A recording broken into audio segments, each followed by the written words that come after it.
My name is Stephanie Palmier, and this is my PhotoVoice project on addressing obstructive sleep apnea.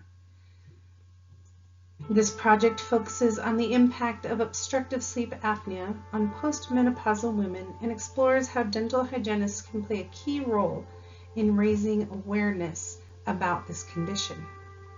Obstructive sleep apnea is a serious sleep disorder that disproportionately affects postmenopausal women.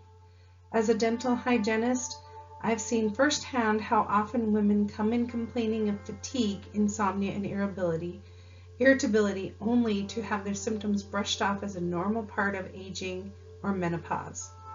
Hormonal changes after menopause can increase the risk of OSA, but many women remain undiagnosed because their symptoms often don't fit the typical pattern. OSA often goes undiagnosed because their symptoms are frequently misunderstood. I've had several patients, particularly women in their 50s and 60s, who come in with complaints of chronic fatigue and sleep disruptions, but they never mention snoring, something typically associated with OSA. Instead, they attribute their symptoms to menopause or stress. Unfortunately, these symptoms like insomnia, depression, or fatigue are often misdiagnosed as anxiety or depression. This is why many women suffer silently, unaware that a treatable condition may be contributing to their struggles.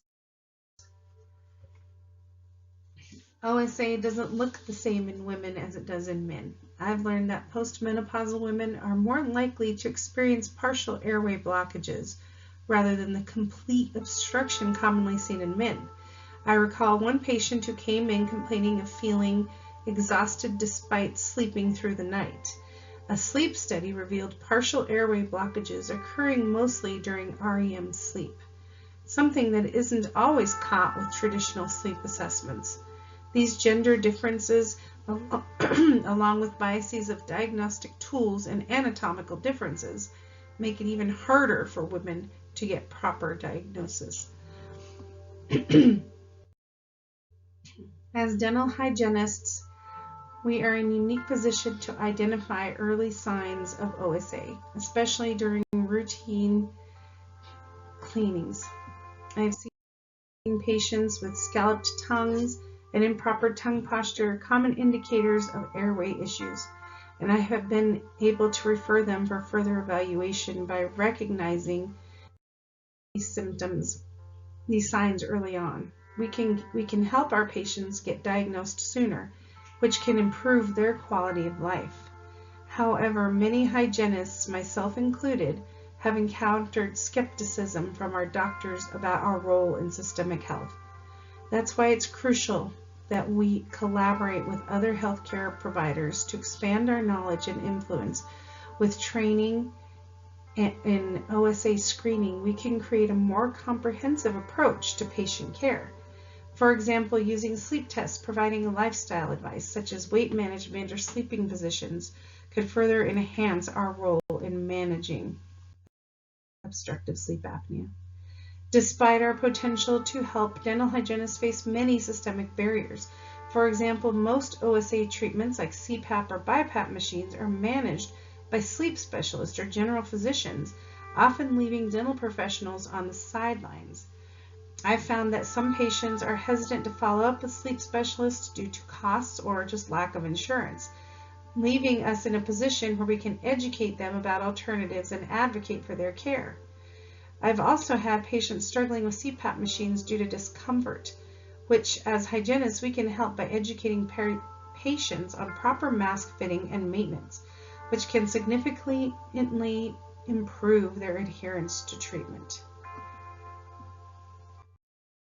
Myofunctional therapy is a series of exercises that strengthen the muscles of the mouth and throat, and it is a promising intervention. These exercises can help improve tongue posture, breathing, and airway function. I've seen patients who are hesitant to use CPAP machines benefit from these exercises as they help strengthen the muscles around the airway.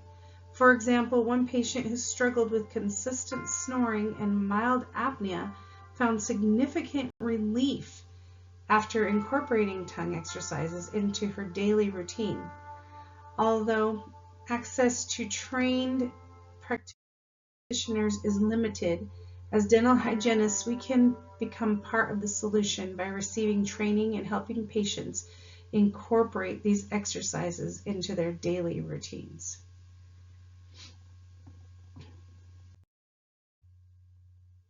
Untreated obstructive sleep apnea can have serious long-term consequences, especially for postmenopausal women.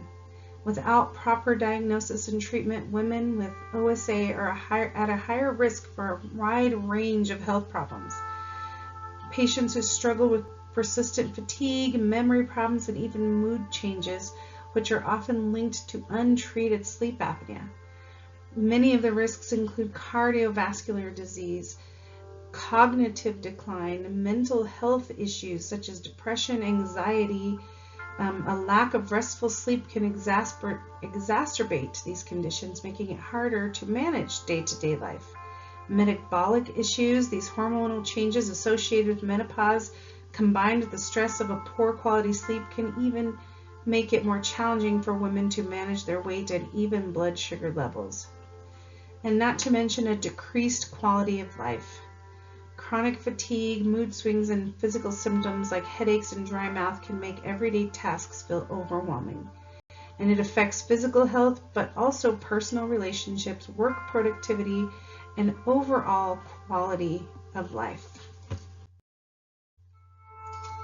As dental hygienists, we have the opportunity to educate our patients about these risks and encourage them to seek a proper diagnosis. Our early intervention can prevent complications and significantly improve the quality of life for these women. We as dental hygienists are more than just